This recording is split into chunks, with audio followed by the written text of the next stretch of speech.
अस्सलामुअलैकुम एवरीवन। आज हमारा कॉन्ट्रैक्ट एक्ट सीरीज का 8 लेसन है जिसमें हमने पढ़ना है कॉन्टिंजेंट कॉन्ट्रैक्ट। सेक्शन 31 से सेक्शन 36 तक डील करता है कॉन्टिंजेंट कॉन्ट्रैक्ट के साथ। ऐसा कॉन्ट्रैक्ट जो किसी फ्यूचर अनसर्टेन इवेंट की हैपनिंग और नॉन हैपनिंग पे डिपेंड करे उसे कॉन्टिंजेंट कॉन्ट्रैक्ट कहते हैं। अब यहाँ पे हम सेक्शन 31 को रीड करते हैं जो कहता है कि a contingent contract is a contract to do or not to do something if some event collateral to such contract does or does not happen. यानी पार्टीज के दरमियान ऑलरेडी एक कॉन्ट्रैक्ट हो चुका है बट उस कॉन्ट्रैक्ट की परफॉर्मेंस जो है वो डिपेंड करती है एक अनसर्टेन इवेंट की हैपनिंग और नॉन हैपनिंग पर। फॉर एग्जाम्पल मिस्टर बी को लोन चाहिए, वो मिस्टर ए जो कि एक मनी लेंडर है उनके पास जाते हैं और उनसे लोन मांगते हैं।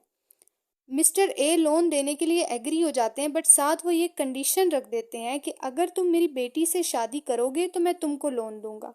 अब यहाँ पे कॉन्ट्रैक्ट ओरिजिनली तो लोन लेने का है बट मिस्टर ए ने उस कॉन्ट्रैक्ट को डिपेंडेंट कर दिया है upon happening of uncertain event.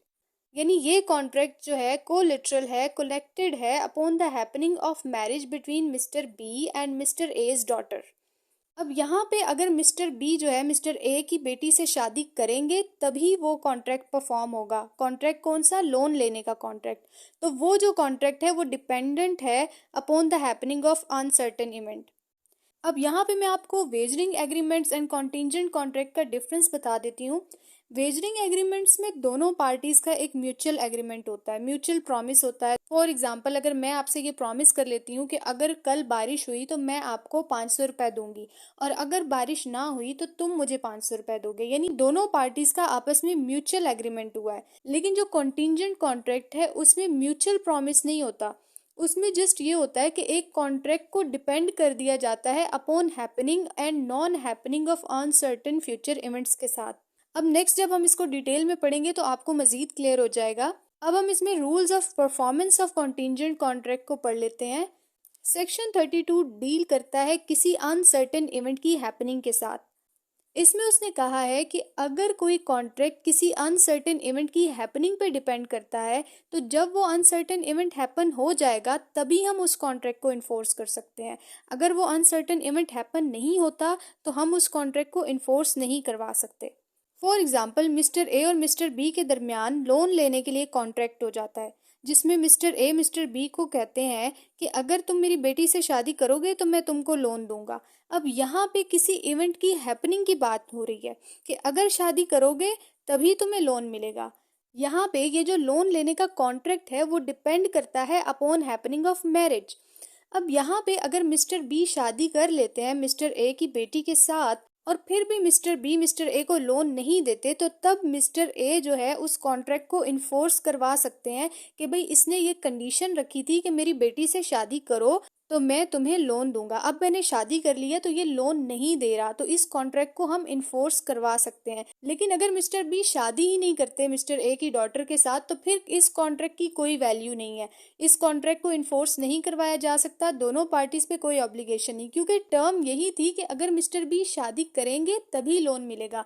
इसी तरह से सेक्शन 33 डील करता है किसी अनसर्टेन इवेंट की नॉन हैपनिंग के साथ। यानी अगर ये काम ना हुआ तो तब हम उस कॉन्ट्रैक्ट को परफॉर्म करेंगे। इंश्योरेंस इसकी बेस्ट एग्जांपल है। फॉर एग्जाम्पल मिस्टर ए किसी इंश्योरेंस कंपनी में जाके अपनी शिप को इंश्योर करवाते हैं कि मेरी ये जो शिप है ये सर्टेन गुड्स की एक्सपोर्ट के लिए मैं इंग्लैंड भेज रहा हूँ, अगर ये शिप मेरी रास्ते में डूब जाती है या वापस नहीं आती तो क्या मुझे इंश्योरेंस के पैसे मिलेंगे? अब इंश्योरेंस कंपनी कहती है कि अगर तुम्हारी ये शिप वापस ना आई तो तुमको इंश्योरेंस के पैसे मिलेंगे। अब यहाँ पे इंश्योरेंस का कॉन्ट्रैक्ट हो रहा है जो डिपेंड करता है अनसर्टेन इवेंट की नॉन हैपनिंग पे कि अगर शिप ना आई तो इंश्योरेंस का पैसा मिलेगा, तभी इंश्योरेंस का कॉन्ट्रैक्ट होगा। अगर शिप वापस आ गई तो कोई लाइबिलिटी नहीं है इंश्योरेंस कंपनी पे, यानी नॉन हैपनिंग पे ये कॉन्ट्रैक्ट डिपेंड कर रहा है। इससे हमें ये पता चला कि सेक्शन 32 डील कर रहा है हैपनिंग ऑफ अनसर्टेन इवेंट से कि ये काम होगा तब हम कॉन्ट्रैक्ट को परफॉर्म करेंगे, और सेक्शन 33 डील कर रहा है अनहैपनिंग या non happening of uncertain event पे कि अगर ये काम नहीं हुआ तो हम कॉन्ट्रैक्ट को परफॉर्म करेंगे।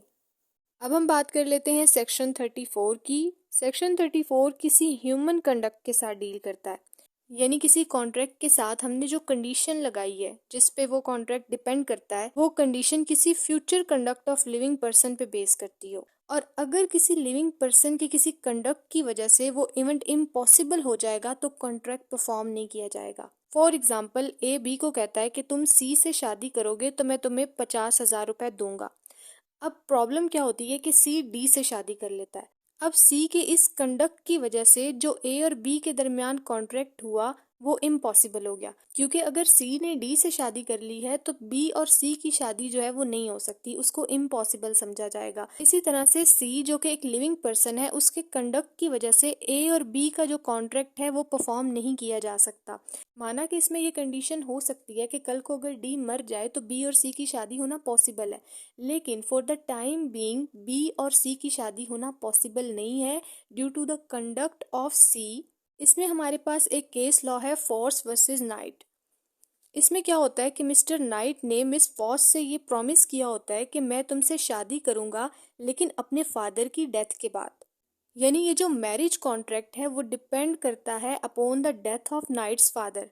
लेकिन मिस्टर नाइट अपने फादर की डेथ से पहले यानी उसकी लाइफ में ही किसी दूसरी औरत से शादी कर लेता है। तो अब यहाँ पे क्या होता है कि मिस्टर नाइट के इस कंडक्ट की वजह से कि उसने किसी दूसरी औरत से शादी कर ली, अब फॉस्ट और नाइट की आपस में शादी होना इम्पॉसिबल होगा। अब हम सेक्शन 35 की बात करते हैं जो डील करता है happening and non happening of uncertain event in specified time. यानी कि यहाँ पे इसने टाइम का एलिमेंट दे दिया। पिछले सेक्शंस में उसने टाइम नहीं दिया, just happening and non happening की बात की, लेकिन सेक्शन 35 में उसने टाइम का एलिमेंट दे दिया। तो पहले हम बात करते हैं happening of uncertain event in specified time की। यानी अगर कोई अनसर्टेन इवेंट इस स्पेसिफाइड टाइम में होगा तब कॉन्ट्रैक्ट को परफॉर्म किया जाएगा, अदरवाइज वो कॉन्ट्रैक्ट वॉइड होगा। For example, mister A mister B को कहते हैं कि अगर ये ट्रेन 24 घंटे में वापस आई तो मैं तुमको 50,000 रुपए दूंगा। अब अगर वो ट्रेन 24 घंटे में आ जाती है वापस, तभी मिस्टर बी इंटाइटल्ड होंगे उस 50,000 के। अगर वो ट्रेन 24 घंटे में वापस नहीं आती तो कोई लाइबिलिटी नहीं है, क्योंकि टर्म और कंडीशन यही है कि अगर वो ट्रेन 24 घंटे में वापस आएगी तभी पैसे मिलेंगे। इसी तरह से सेक्शन 35 में एक और पॉइंट उसने बताया है जो डील करता है non happening of uncertain event in specified time. यानी कि अगर ये इवेंट इस स्पेसिफाइड टाइम के अंदर ना हुआ तब ये कॉन्ट्रैक्ट परफॉर्म किया जाएगा। For example, mister A mister B को प्रॉमिस करते हैं कि अगर ये ट्रेन 24 घंटे में वापस ना आई तो मैं तुमको 10,000 रुपए दूंगा।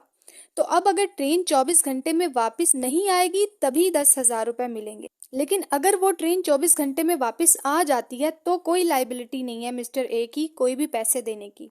लेकिन अगर उस 24 घंटे के अंदर अंदर ही हमें ये इन्फॉर्मेशन मिल जाती है कि वो जो ट्रेन है वो रास्ते में डिस्ट्रॉय हो गई है, तो फिर इस सूरत में मिस्टर बी जो है वो पैसे लेने के लिए इंटाइटल होंगे, क्योंकि सेक्शन 35 की ये कंडीशन पूरी हो रही है कि 24 घंटे में अगर ट्रेन नहीं आएगी तब पैसे मिलेंगे। तो जाहिर सी बात है कि अब ट्रेन का तो एक्सीडेंट हो गया, ट्रेन तो डिस्ट्रॉय हो गई है, तो अब वो वापस नहीं आ सकती 24 घंटे में, तो फिर हमें 24 घंटे पूरे होने का इंतजार नहीं करना पड़ेगा। यानी अब हमारा कॉन्ट्रैक्ट परफॉर्म किया जा सकता है। लेकिन अगर उस ट्रेन के रिगार्डिंग कोई नॉलेज नहीं है तो फिर हमें 24 घंटे के एक्सपायर होने का वेट करना पड़ेगा।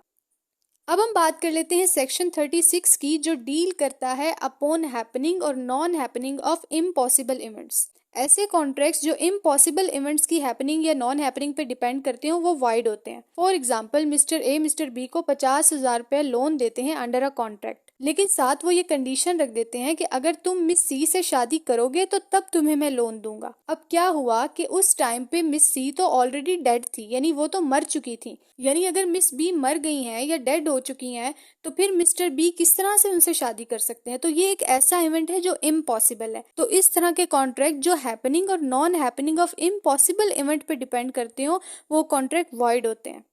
उम्मीद है आज का ये जो टॉपिक है कंटिंजेंट कॉन्ट्रैक्ट का ये आपको समझ आया होगा। दोबारा मिलते हैं किसी नेक्स्ट लेसन के साथ, तब तक के लिए अल्लाह हाफिज।